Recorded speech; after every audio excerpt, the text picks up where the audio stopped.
baru 2 hari ini yang di Langkat Medan. Ya. Baru heboh. Kolor coklat atau kolor hijau itu? Kolor hijau. Tak pikir kolor coklat. Ternyata ada tuh. Sampai sekarang ini kolor hijau itu masih ada tuh. Oh iya, itu yang viral.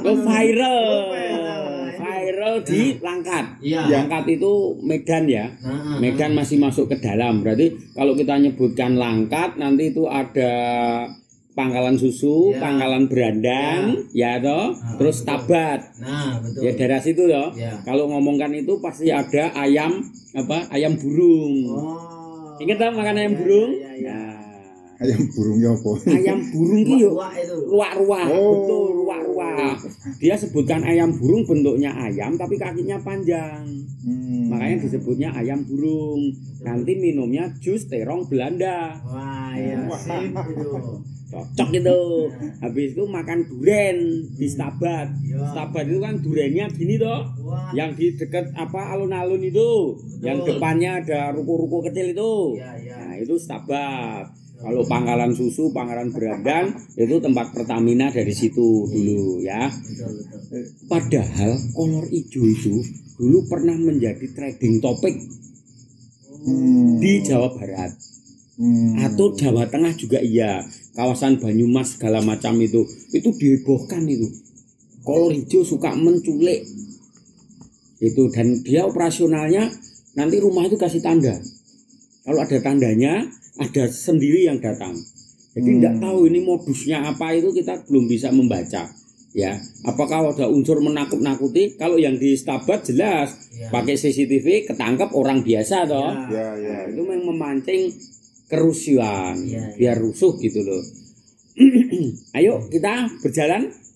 Berarti enaknya kalau di sana kolor hijau, lebih baik kalau kita di Jawa, terutama Jogja, tuyul. Tapi ini tuyul yang baik hati nih. ya. Kita sedikit banyak kita kupas tentang pesugihan tuyul, tapi yang baik hati. Ya. Mari kita jalan-jalan kembali ke masa lalu, menceritakan tuyul yang baik hati dan tidak sombong. Sakjane biyen ngopo. Kalau kita membicarakan masalah tuyul ya, tuyul itu tetap itu menyertai kehidupan masyarakat, khususnya ada di Jawa ya. Walaupun tuyul ini sejarahnya di Asia Tenggara ada yang pernah kita ceritakan bahwa di Tiongkok ya tetap ada, kemudian di Thailand, di Filipina, di Brunei itu ada tentang masalah tuyul. Tapi oke lah, kita sekarang tidak usah jauh-jauh, kita yang dekat saja ya. Kalau di Jawa, di Jogja khususnya itu ada peternakan tuyul atau tempat mengumpulkan tuyul. Ya, itu ada di daerah selatan, daerah Gunung Kidul. Kalau selatan ya, atau daerah Bantul Selatan itu juga ada. Ya, itu ada pawangnya tersendiri karena kalau tuyul ini memang harus ada pawangnya. Ya. Terus kemudian kalau kita geser ke Jawa Tengah, ya, Prambanan ke timur itu Klaten lah. Selatannya Klaten itu ada juga di situ. Nah, 3 atau 4 hari yang lalu. Saya berjumpa dengan orang yang pernah mengaplikasikan tuyul. Aplikasikan tuyul. Jadi selain ngingu tuyul. Tapi ceritanya unik ini. Jadi tuyul yang dia pelihara itu baik hati itu. Ya. Nah, saya ceritakan gini. Saya tidak sengaja ketemu sama orangnya ini ya. Sebut saja Mr. P. Pak Ijo ya, Pak Ijo. Pak Ijo itu punya profesi pedagang mie ayam. Ya, berada di Jogja kota bagian selatan. Bentar, ini kita garis bawahi dulu. Ini kita ambil nama Pak Ijo, nama samaran. Nama samaran. Lah daripada P tadi. Ya, kalau kebetulan ada yang sama nama ya jangan. Bukan. Ada yang sama profesinya sebagai penjual mie ayam, ya jangan terus semuanya dijas seperti itu. Hanya pas kebetulan Pak Paijo ini profesinya adalah pedagang mie ayam. Ya. Dia berdagangnya itu di daerah Jogja kota, tapi selatan. Kalau Jogja kota selatan ya batasnya ya pasti Pojok Beteng Kulon ya toh. terus daerah-daerah Bugisan ya toh, atau Jalan Parangtritis itu kalau dibilang Yogyakarta bagian selatan ya. Singkat cerita, Pak Bejo ini berangkat Pak Paijo loh. Oh Pak Paijo bukan. Oh Pak Paijo ya. Singkat cerita ya. Wong namanya ya wong keliru ya. Nama samaran keliru itu alias itu ya kadang bikin keliru. Tapi keliru yang asik ada loh ya. Kalau kita mau masuk kamar. Dok. Salah kamar. Ya jangan doa dulu. Begitu dibuka ada kuntilanak. Malah hilang semangatnya. Ya singkat cerita gitu. Pak Paijo. Ya. Nah, pergilah dia sendiri. Harusnya kalau orang mau memelihara tuyul atau mengabdosi tuyul itu harus suami istri.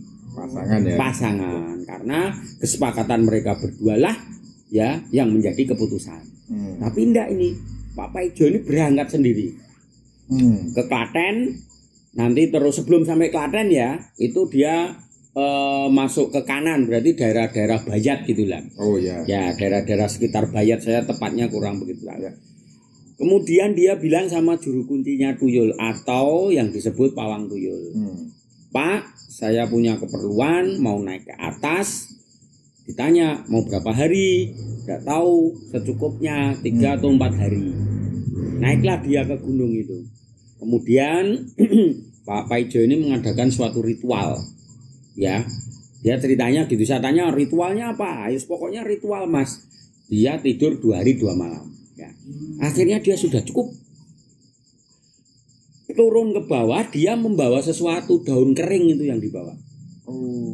Daun kering ya, wujudnya daun kering. Nah, ini saya aja masih merasakan auranya sudah mulai tampak ini. Itu enggak diceritakan ya daun apa? Enggak, dia bilang enggak, dia hanya ngambil jatuh karena di dalam mimpinya itu suruh ngambil daun kering. Sudah diambil, masukin sarung, dia turun ke bawah. Nek turun ya mesti ke bawah. Kok di aja ini teman sajen ini. Turun kok ke atas. Enggak ada turun ke bawah. Dia turun perlahan-lahan, ya. Dia bercerita, semakin ke bawah turunnya itu semakin berat. Semakin berat. Karena capek mungkin. Wah, enggak, sudah pijetan di atas kok. Enggak, memang begitu. Dia turun ke bawah, tangga demi tangga dia titik, itu semakin berat dan semakin menunduk. Jadi kayak orang bawa karung goni berat. Ya, itu kan yang dimainkan punggungnya ya. Jadi kepalanya agak menunduk gini. Sudah turun. Nah, di tangga terakhir ketemu sama pawangnya tuyul itu.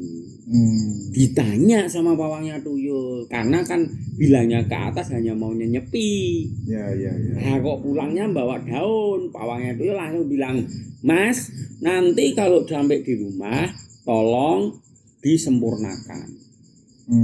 Jadi si pawangnya tahu ya kalau itu. Loh, wong itu punyanya dia, istilahnya peliharaannya dia kok. Ya tahu. Itu loh, hanya dipesan seperti itu. Kalau sampai rumah, nanti tolong disempurnakan. Belikan baju baru, belikan tikar baru, belikan bantal baru. Ya betul kan? Baju baru, tikar baru, bantal baru. Ya seperti anak itu. Ya. Seperti anggota keluarga gitu lah. Ya, dia sanggup. Sudah. Karena saya sudah bikin perjanjian, dia bilang begitu, akan saya lakukan. Ya sudah, dia naik bis, ya. Di jalan itu bisnya itu mogok-mogok kok. Padahal ini bis baru ini. Angkutan umum, dia naik angkutan umum. Nah, setelah dibilangin, kan dikasih nama itu. Si tuyulnya itu dikasih nama gitu loh. Dia nyebut gitu loh. Saya enggak tahu namanya, dia nyebut apa saat itu cepat sekali gitu. Jangan nakal. Nanti sampai di rumah baru tak siapkan apa-apa. Sudah lancar semuanya. Oke, akhirnya malam hari dia tiba di rumah, terus kemudian itu diletakkan di atas almari si daun itu tadi, ya. Atas lemari. Paginya dia memenuhi syaratnya, ya. Nah, di situ tidak disebutkan apa yang mau dijadikan tumbal, enggak. Makanya tadi kita cerita ini tuyul yang baik. Ya. Biasanya kan disebutkan harus ini, harus ada itu. perjanjian. Ada perjanjian, enggak tahu ini. Pak Paijo itu atau karena saking dia sudah mengelana kemana-mana sehingga punya kekuatan tersendiri, ya akhirnya tidak lagi membicarakan mana yang mau dinegosiasikan atau tumbal, enggak. Dah ceritanya sudah malam tiba, daunnya ditaruh di atas almari. Paginya dia memenuhi syaratnya. Dia ke pasar Beringharjo beli tikar kayu, tikar apa mendong, ya dari Anaman itu loh, apa namanya pohon mendong ya. Terus kemudian beli bantal, sama beli baju, sama satu lagi kantong terigu, kantong gandum, Ya, kantong gandum yang bekas gitu loh. Sudah sampai rumah semuanya sudah ditata, ya sama dikasih space sama dia. Dikasih kayak ruangan kecil gitu, dibikinkan singgetan dari triplek ya, jadi pakai sekat triplek, kasih situ tikar sama baju udah. Sak kantong gandumnya harus itu. Sudah mulai berjalan, sudah mulai aksi ya. Jadi kalau dia mau ngambil uang di kantong gandum itu, dia bilangnya minjam.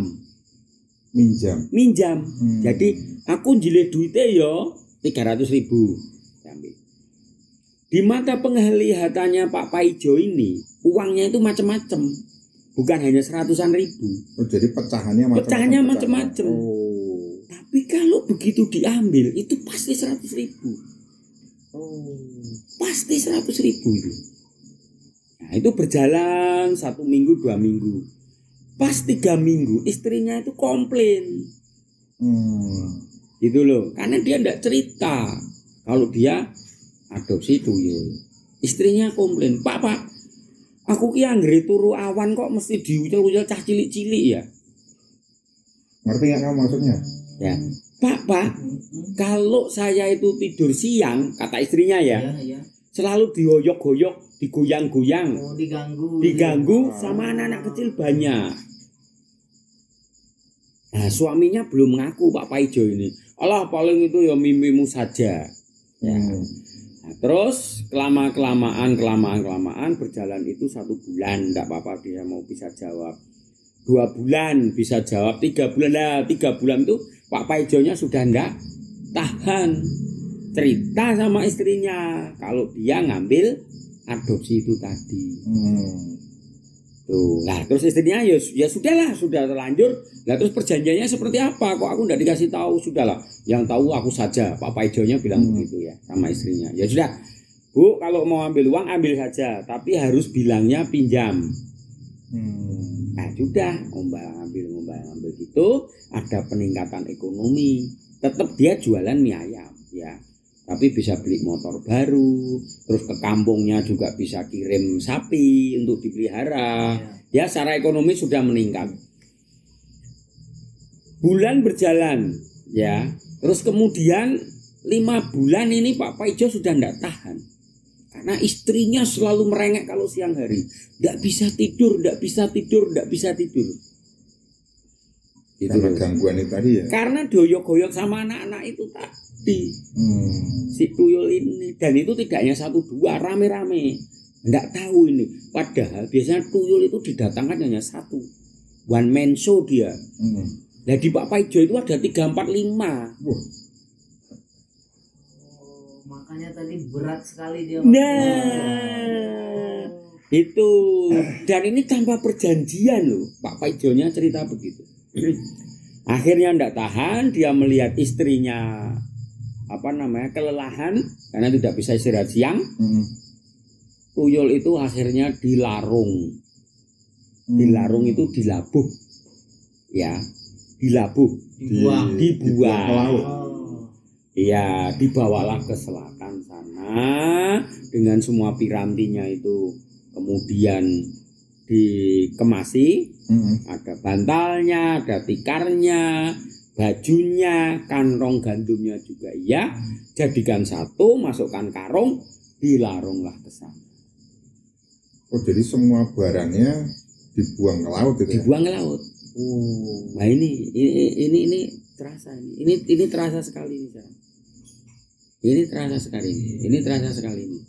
Bahkan itu enggak pakai kata-kata yang dulu saya cerita gongtrok, yo gong, yo truk, yo gong, yo truk. Enggak lagi cerita. Ada mantra-mantra. Enggak ada mantranya. Ya. Perlahan-lahan kehidupan ekonomi Pak Paijo semakin surut. Ya ada aja alasannya memang. Ya toh, karena kan itu hutang tadi. Ya, dia harus mengembalikan. Ya. Pelan-pelan surut. Mulai jualannya ndak laku lah, tempat jualannya digeser lah, akhirnya habis. Ya, lah di fase habis itu dia sama istrinya ke Jakarta, main ke tempat kakaknya. Kakaknya mengutarakan, Mas, aku kok kepengen begini loh ya, karena suasananya ekonomi susah begini-begini. Ya Pak Paijo cerita, aku gelem mau piye? Ya sudah apa-apa. Ya. Jadi kakaknya Pak Paijo kakaknya Pak Paijo order kepengen ke Jakarta. Nah Pak Paijo langsung bilang, nanti ada salah satu anakmu yang bandelnya luar biasa. Apa kamu sanggup? Ya toh, suami istri si kakaknya Pak Paijo tadi menyanggupi. Oke.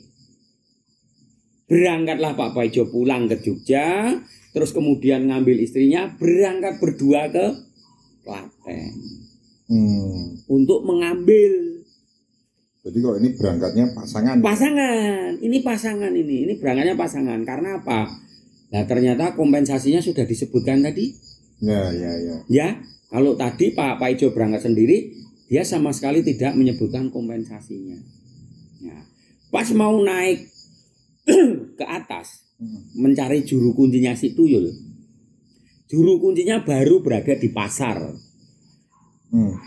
Ya, situ kan daerah itu kan ada sekitar ada pasar gitu loh lah. Itu dia ke pasar. Ngajak tuyul-tuyul ini angon ceritane. Jadi si pawangnya itu ngangon tuyule. Dan pawang itu ternyata juga menggunakan tuyulnya untuk mencari sesuatu itu. Ini baru tahu saya ceritanya bahwa pawang ikut bermain. Ya itu memang tidak tampak dia pakai celana. Mungkin melatih dia ya. Kemungkinan juga bisa, tidak tahu itu melatih, kemungkinan dia bisa juga melatih. Ya kecerdasannya untuk cara mengambil dan lain-lain bisa juga. Atau dia memperkenalkan setelah dia mendapatkan tuyul-tuyul baru. Ya. Sudah ketemu sama pawangnya, ya, terus diutarakan siapa yang mau make, sudah disebutkan, naiklah Pak Paijo bersama istrinya.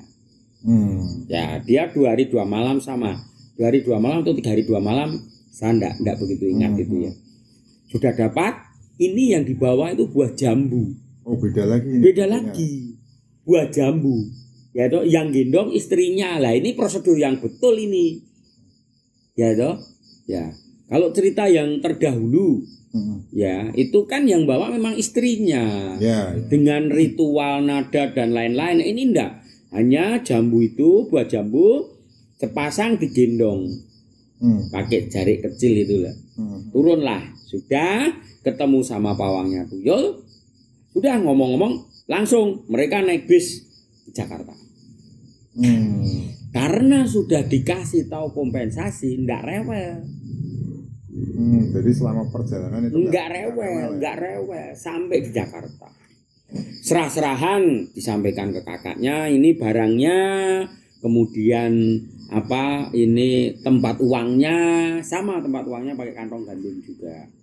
Ya, terus kemudian nek tikar dan lain-lain enggak disebutkan.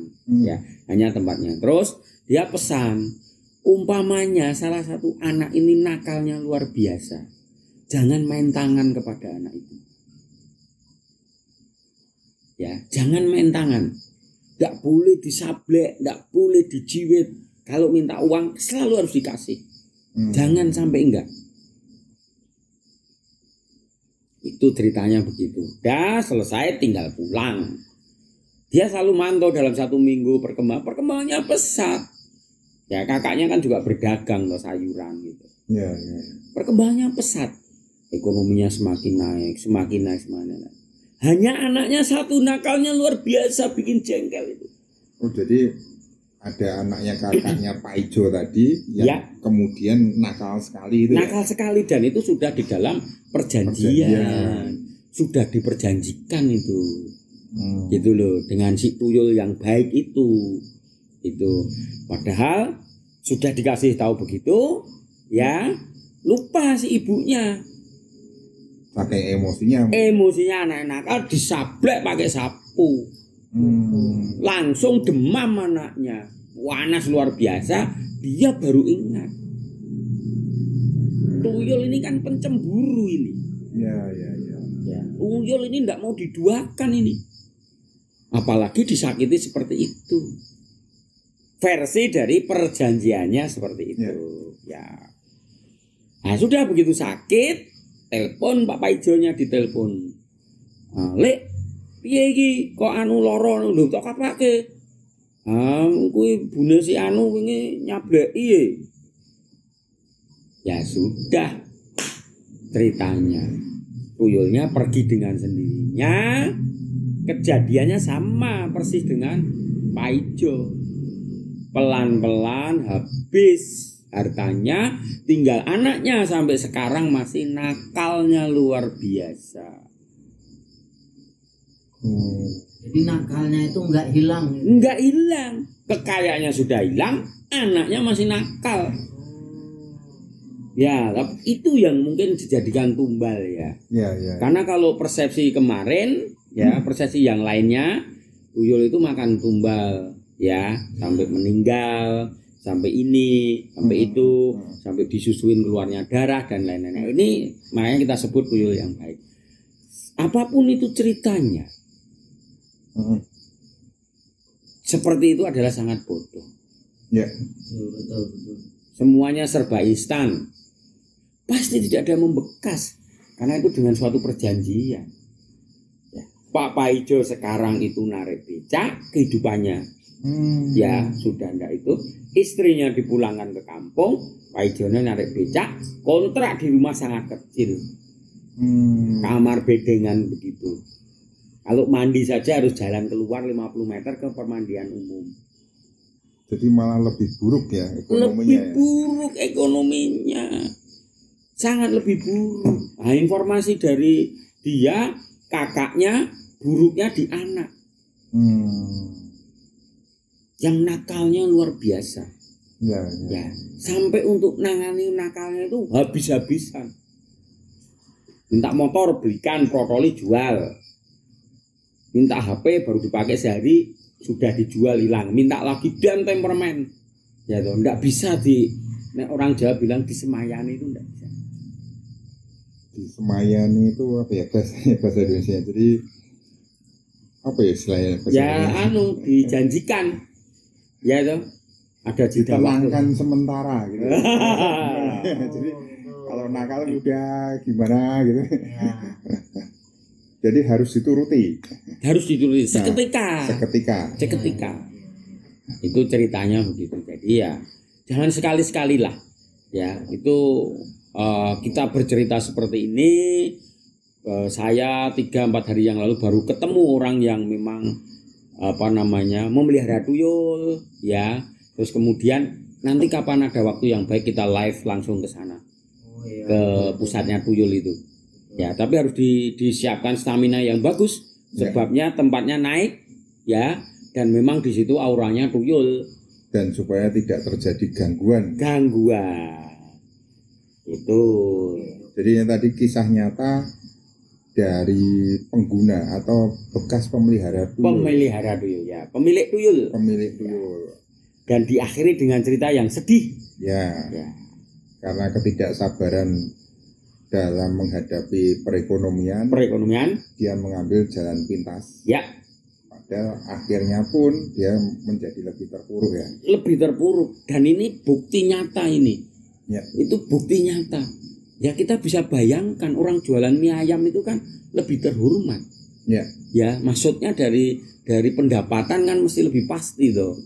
Ya, dan usahanya dibanding usaha yang sekarang dia hanya nongkrong menunggu tamu, ya begitu ceritanya. Konco Sajen, ada yang mau ditanyakan? Saya tuh begini Om, dengar cerita tuyul ini apa pengalaman Ya, yang Pak Paijo. kita samarkan tadi Pak Paijo Ya. itu kayak masih banyak lagi orang-orang yang lebih parah dari ini Om ceritanya Om. Kalau yang melihara tuyul ini, ya. yang maksudnya akibatnya itu lebih parah daripada ini. Oh ya, nah itu memang iya. Makanya malam ini kita kasih tahu ini tuyul yang baik hati, ya. Maksudnya tumbalnya itu tidak Iya. meminta Tidak kematian. tragis ya, dan mau dikembalikan. Betul, nah itu. Ya, biasanya kan tidak mau dikembalikan, ngikutin terus. Nah, ini mau dikembalikan. Ya, toh Pak Paijo sendiri merasa istrinya sudah terganggu, dia kembalikan semuanya. Ya, dilarung gitu loh. Iya. Banyak yang lebih tragis dari ini. Tapi walaupun ini tuyulnya baik hati, tetap nggak boleh. Wah, iya ndak boleh. Wong nyatanya Pak Paijonya ya puntang panting kok. Betul. Di akhir ceritanya Ya. gitu. Soalnya Pak Paijo kan mau menceritakan pengalamannya kan untuk berbagi sebetulnya, maksudnya untuk memberikan contoh bahwa jangan meniru Pak Paijo. Ya, maksudnya saya itu ya Pak Paijonya itu. Iya. Itu kan maksud dia. Jadi jangan ada yang kepikiran lagi mencari pesugihan tuyul. Pesugihan Karena itu ya. dipastikan ujung-ujungnya pasti memilukan ya, mengenaskan. Maka ada pepatah yang bilang kan sebenarnya habiskan kegagalanmu di awal kan. Ya, daripada dihabiskan di akhir. Nah, setelah kegagalan habis pasti Anda akan menemukan keberhasilan. Keberhasilan. Maka bersabar menghadapi proses. Ya. Itu maksudnya. Ya. Mungkin cuacanya sudah redup. Ya. Kita Saya kira mau ada atraksi tuyul baik ini.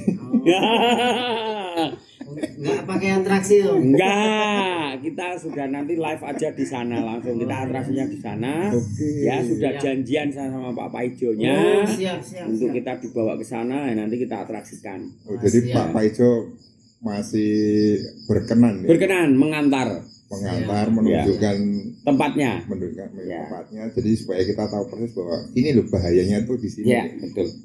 Ya, ya. Tuh. Oke, Ya. begitu konco sajen. Terima kasih Om. Siap. Kita akhiri dulu. Tuyul yang baik Tuyul yang baik tapi tetap jelek. tetap jelek ya. Iya. Sakjane Yen opo?